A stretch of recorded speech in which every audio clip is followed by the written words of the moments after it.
the objective. Okay, there she is. I want you to place your security in a perimeter on the high ground to our rear, placing the machine gun on the right flank to cover our assault on the power plant. I'll lead the assault group down this draw to our front. Got it? Right.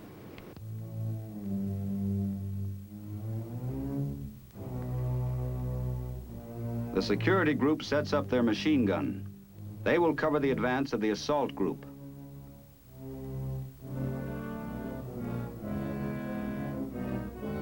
Ranger Ricketts leads the assault group up with care. Everybody's tired, bone tired, and hungry enough too.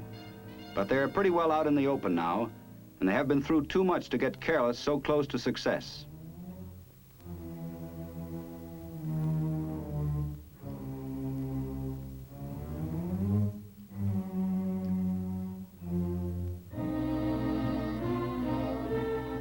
Every man knows exactly what to do. Each has a job that was specified back at the base camp when Ranger Brayman gave his patrol order. In the assault group, there will be a two-man demolition team. Ranger Ricketts will dispose of the aggressor sentry. The rest of the men will act as security.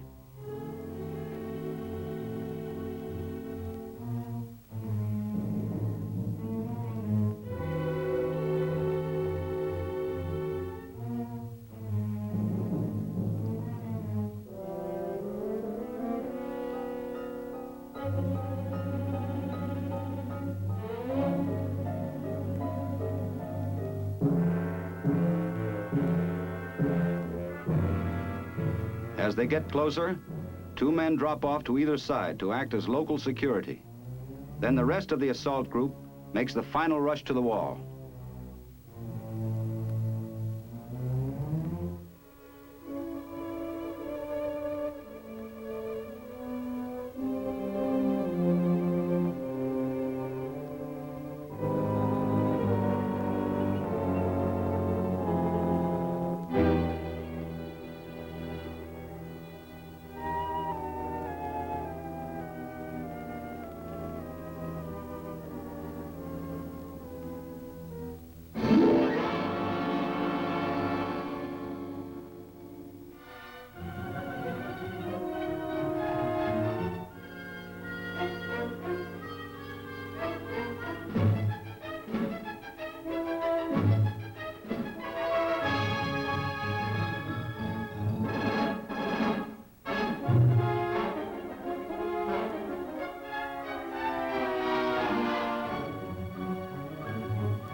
A dummy charge is set inside the installation.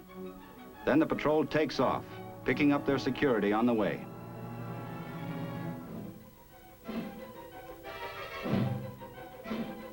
As they move out of the area, a real charge goes off outside the plant just for effect. Back at camp, it's coffee and sandwiches, while the observer holds a critique. First off, we had a good patrol. We had a pretty good patrol order. We had a pretty good route. We moved out through our own lines. We hit the objective. 3 days later, we got back. Ranger Brayman, Ranger Holloway, Ranger Ricketts, 3 patrol leaders did a good job. One thing I was wondering, Ranger Brayman, in your patrol order, you only got 1 machine gun. After all, we're moving pretty far behind enemy lines, hitting an objective that's pretty important and well guarded. Being it was so far, I figured it'd be better to travel light. Well, it's good reasoning. The only thing is, you can carry a BAR or a submachine gun, you'd have your extra firepower. You'd still be pretty light going. Everybody's dead tired, but this is where learning is accomplished, and the whole patrol is eager to find out how they did. After the critique, there's only one thing left. Graduation back at Fort Benning. Their training here at the Ranger Department is done. There are not so many now as started, but every man who saw it through is a better soldier for it.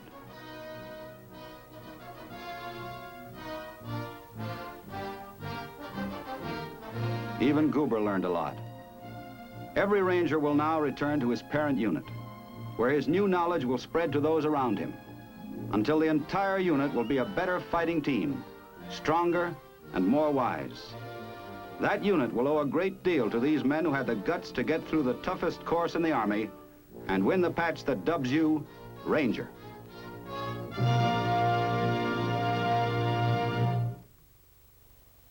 Their training completed, men of the Rangers are rejoining their units, proud to carry on their traditions as the hardiest and most daring fighters in the history of warfare. In time of all-out war, the Army looks to the men of the civilian reserve components to make up the bulk of its fighting strength. Next week, in the story of Corporal Greg Bennett, we'll tell you about the Army's Organized Reserve Corps. You'll see how the new Armed Forces Reserve Act affects all of us, soldiers and civilians alike. This is Sergeant James Mansfield inviting you to be with us then. The Big Picture is a weekly television report to the nation on the activities of the Army at home and overseas. Produced by the Signal Corps Pictorial Center. Presented by the U.S. Army in cooperation with this station. You can be an important part of the Big Picture. You can proudly serve with the best equipped, the best trained, the best fighting team in the world today, the United States Army.